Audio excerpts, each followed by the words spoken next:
ex-classmate and friend labels her a phony and forces her to apologize for bullying after calling her out on it. They say you never really get over your first love, and it appears that is the case for Meghan Markle, a reality TV star on Songs of Sunset, a former high school classmate who claims Prince Harry's wife played with his emotions while they were at school, and a new moral when the two worst teenagers in Los Angeles talk about the former royal on a podcast in 2020. According to Page 6, Meghan Markle made the statement while participating in reality life with Katie Casey. She and I were childhood friends who grew up together.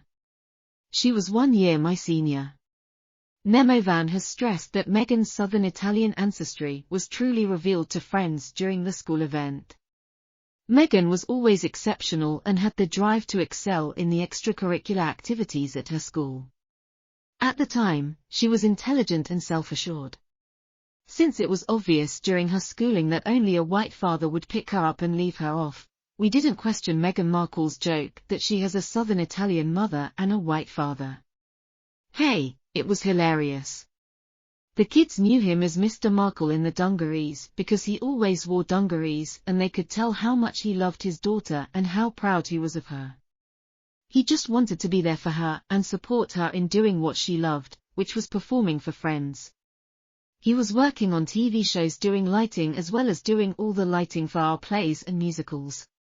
He even stayed after Meghan graduated and continued to come. I remember reading an interview with them where they were joking about whether they'd invite to a wedding, and they laughed and said no, probably not, because when she found fame, she left them all behind. She didn't invite any of her relatives on her mother's side, despite declaring how close she was to them in the Netflix documentary, and how she is brought up by a strong black woman. She only brought her mother out into public when she realized it was beneficial for her to embrace her color, but her relatives, the ones who declared and brought her up, and nothing whatsoever. Then now 39 as a teenager, but claims she was a little bit of a game player when it came to boys, or at least that's how he interpreted it. She knew what she was doing. He said she toyed with our hearts masterfully. We were at a party one time and she sat on my lap. She got nose to nose with me, and for a 16-year-old guy that's an emotional moment, she said to me. And Farsi, you are so beautiful. I asked her, how do you know Farsi? She said, I learned it for you. Then she walked away. I like to hope Meghan Markle was watching The Sounds of Sunset,